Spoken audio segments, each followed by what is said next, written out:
As John and as Shane said, the idea, we're going to talk about the situation as it is in our nation.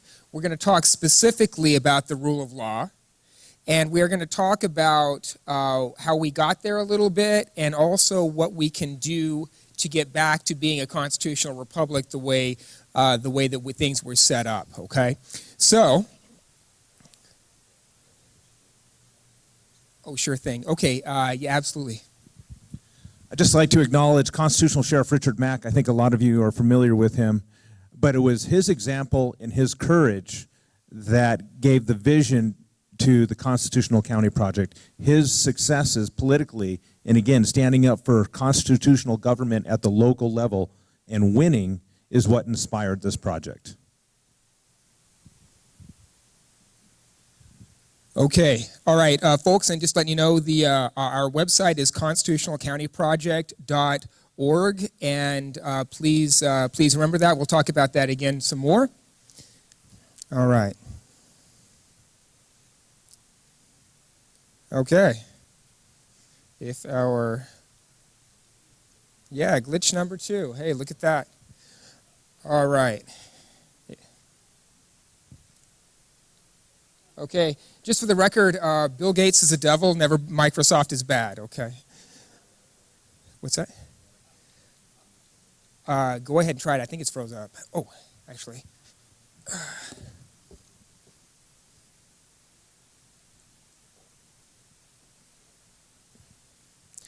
Okay, all right. The mission of the Constitutional County Project is to reassert the United States Constitution as the supreme law of the land, driven by active citizen engagement within all political processes within the county level to secure and protect the liberties of we the people without compromise. Okay? Is the Constitution the supreme law of the land? It's supposed to be. Is constitutionality of a law or an action taken into consideration by the federal government, by any branch of the federal government? Is the Supreme Court supposed to, do they? Okay.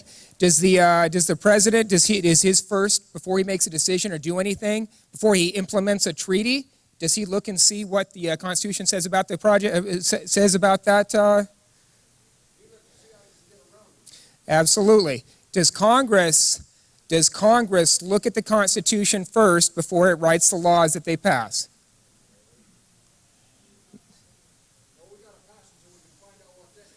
Okay, all right, right. Because the Constitution specifically states that the federal government is to regulate health care and force you to get it, right? Okay. So the idea, though, folks, is the Constitutional County Project is nothing new. All we did was read the directions. Because for a long time, we've all read the 5,000-year leap, right? The incredible leap in technology and freedom and prosperity that this country did was because they unleashed the individual citizen. They simply protected the individual citizen and allowed them to go do what was in their best interest. And amazingly enough, wow, we became the richest, most powerful, freest nation in the history of the world in the span of less than 200 years. That's mind-boggling. So all that we did was we were inspired by Sheriff Mack's work and some other folks, but we simply went back and read the directions. Because, there's nothing new under the sun, right? And the founders anticipated everything that we're going through. So, James Madison, the father of the U.S. Constitution, said, "Do not separate text from historical background. If you do, you will have perverted and subverted the Constitution, which can only end in a distorted, bastardized form of illegitimate government." Pardon the language, that was James Madison. Is that pretty good? Is that a pretty good explanation of where we are today? Okay. All right, so they told us where we were going to go, so let's see what they told us to do. So, Thomas Jefferson said, "On every question of construction, carry ourselves back to the time when the Constitution was adopted, recollect the spirit manifested in the debates, and instead of trying what meaning may be squeezed out of the text or invented against it, conform to the probable one in which it was passed." In other words, do what it says, right? Is that pretty simple? Okay. All right, James Wilson, the very first Supreme Court justice appointed by George Washington, said, the first and governing maxim in the interpretation of a statute is to discover the meaning of those who made it, okay? So, does that mean that Ruth Bader Ginsburg can say, you know what, I think that we should look at international law when it comes to interpreting U.S. law, right? Is that so members of the Warren Court can go to the Council on Human Rights, which was a communist organization, and say this is the inspiration for what we do with our country? Probably not, right? Among others. Absolutely. So, all right, we are quickly going to go through what we are supposed to do and what is actually happening today, okay? John, do you want to go ahead? So we'll just go over some of the Bill of Rights. And again, our founding principles are the Bill of Rights. This cannot be denied, or it shouldn't be denied. But let's just look at a brief sample of just some infringements on each one. And folks, remember, on the as far as the Bill of Rights go, there was a group of people that we never hear about anymore called the Anti-Federalists, okay? And we all know the Federalist Papers, but we don't know about the Anti-Federalist Papers, right? The Anti-Federalist Papers were the rebuttal to the Federalist Papers, and they ended up and resulted in the Bill of Rights. We would not have had the Constitution ratified because our founders, who were very smart and had just fought a war against a tyrannical central government, said, hey, no way, buddy, we are not going to centralize any form of authority in this nation. We're not going to give up any state sovereignty until you enumerate the Bill of Rights. So there would have been no Constitution until they agreed to specifically to enumerate and protect these rights as stated. Okay, so we're all familiar with Amendment 1, freedom of religion, speech, press, assembly, and petition. We're all familiar with it. All right, here we have the Patriot Act versus the Constitution. I know it's probably difficult for everybody to read, but if you'd like a copy of this PowerPoint or any of the websites that we're referencing, please let us know and we'll certainly get you those. So basically, I won't go through everything, but this identifies unreasonable searches without probable cause issued by a judge giving a warrant. Also, the right to speedy public trial, it denies that. It also denies freedom of speech. So if you're seeing something going on, the government's doing something, the government is actually mandating you and saying, you cannot tell anybody that we're doing these unconstitutional things. So it basically encapsulates a lot of infringements, not just on the First Amendment. Okay, Second Amendment. We're all big fans, of course, and that needs no introduction. Even in Arizona, if we're carrying a weapon, and it's probably half of us are carrying right now, if a cop were to come up to you, even if they had reasonable suspicion of some type of crime, and you're committing a lawful action carrying a weapon, you have to state whether you are doing this or not. And what do the Miranda rights say? Anything you say can and will be used against you in a court of law. Well, if I'm committing a lawful action, why do I have to respond? I'm going to remain silent, correct? Not according to Arizona law. So it just goes to show you that not all unconstitutional laws that infringe upon your Bill of Rights come from the feds. Amendment 3, no quartering of soldiers. We'll never need to face this again, right? For those that aren't familiar with Amendment 3, this implies when troops are coming in wanting to take over the homes of the colonists, saying that we're going to occupy your homes for X amount of time, and you had to abide by that. We don't deal with that, right? Family allegedly forced from home by police files rare Third Amendment suit. Basically what happened is the local police said, well, we're going to come and take over your home. We need to use this for surveillance of an adjacent home. And they did not have a warrant. So they basically just said, we need to go into your house, and we're going to take this out. And there's been actually a lot of other examples, especially in Boston. We won't get into those. But anyways, we're actually seeing a Third Amendment suit right now in our country. Fourth Amendment. This is a huge one that's being probably violated millions of times every day. Freedom from unwarranted search and seizures. NSA. Remember when Obama said, no one's listening to your phone calls? Apparently, they're listening to everybody's phone calls.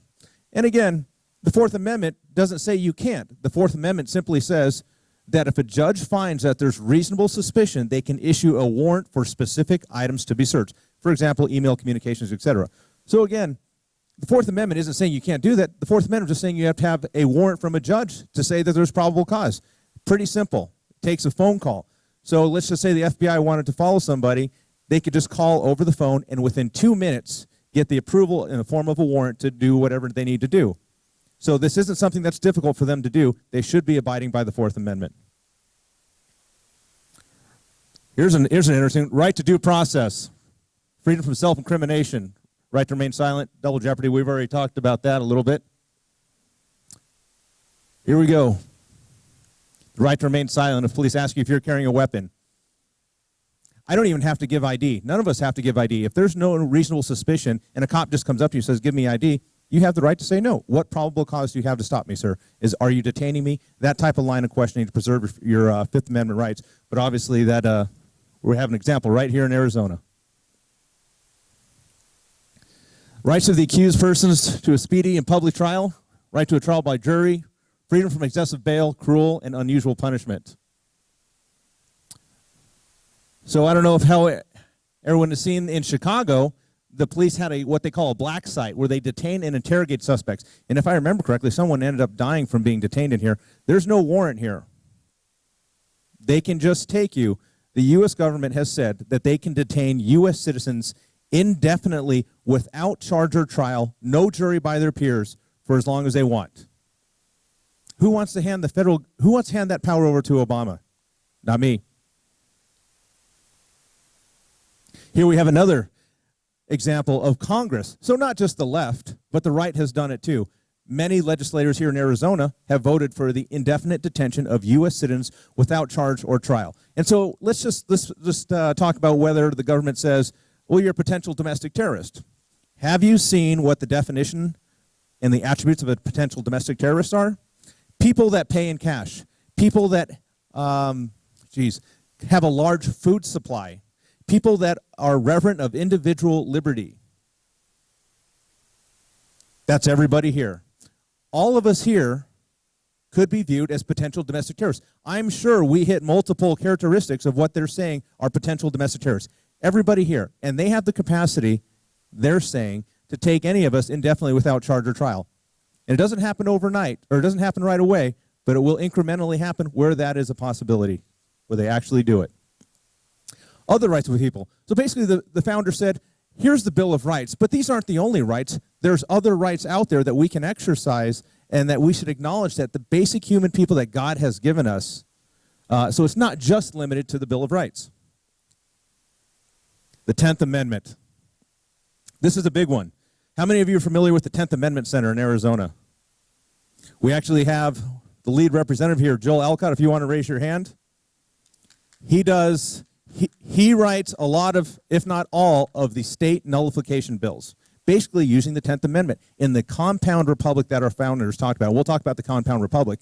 But basically, we're not subject to a master federal government that can dictate everything. They're obligated to enforce the Constitution. And if something is not within the constitutional limits, it's not specifically enumerated, we have, in the state level, the 10th Amendment. Unfortunately, a lot of the bills by the 10th Amendment Center have been getting shot down, as Joel can tell you. So if you have any questions on state nullification bills from Obama's Second Amendment, talk to Joel afterwards. He can tell you what happens to these bills and why they die and who's killing them in our legislature.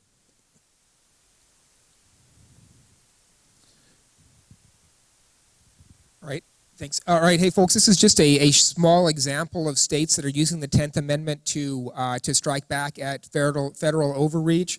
The colors are blue is where a Second Amendment Preservation Act that was actually written by the 10th Amendment Center has been introduced. The yellow one, Arizona, it's only passed one house of the legislature, not both.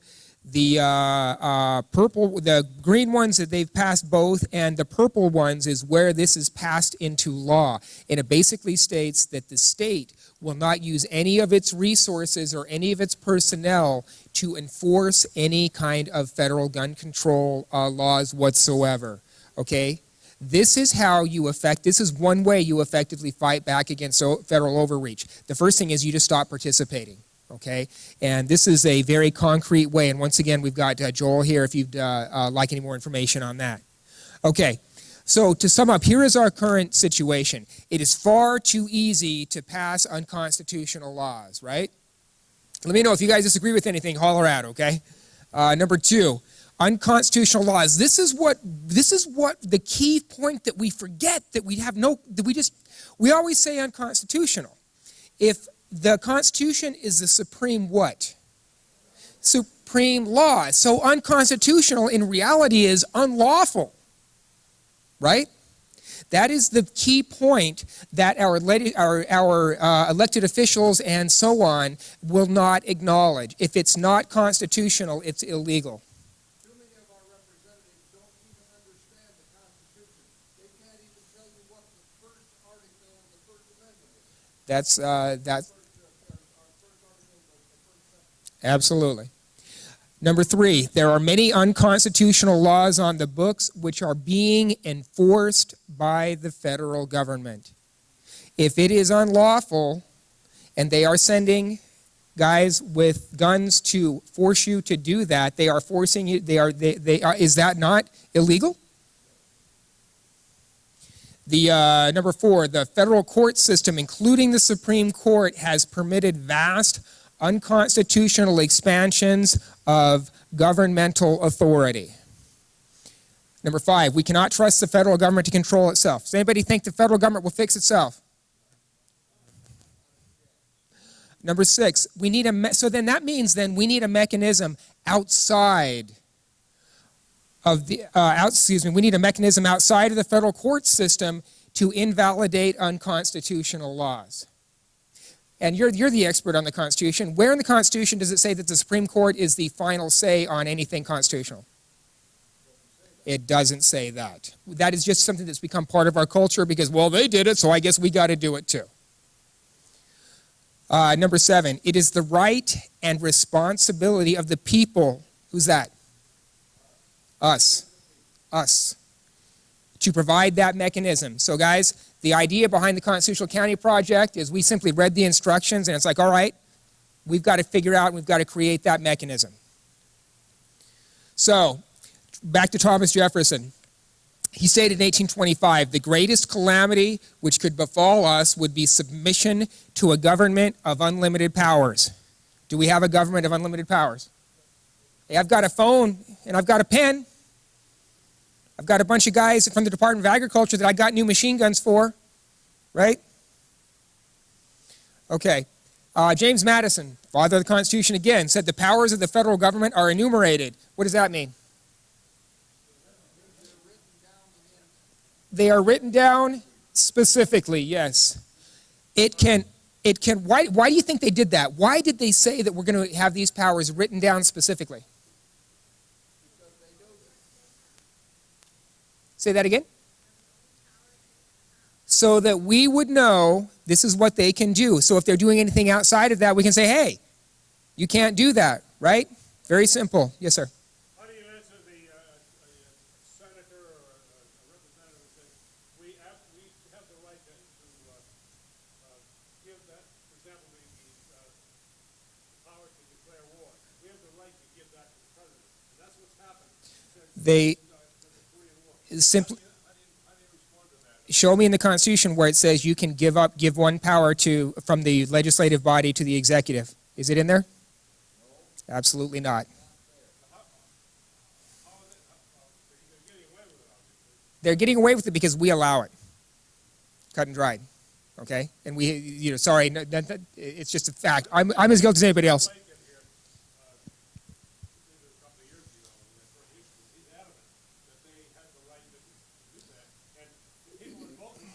He can be adamantly wrong. I said he can be adamantly wrong. Yeah, but unfortunately, the people out here are You're right. You're absolutely right. So we're going to go ahead. We don't want to. We're going to have a question and answer session after this, but we want to make sure we get through all the material. Missing the point of Article 1, Section 1. All legislative powers herein granted shall be vested in the Congress of the United States, and they're missing the point. Right. No. Absolutely. They absolutely are. They absolutely.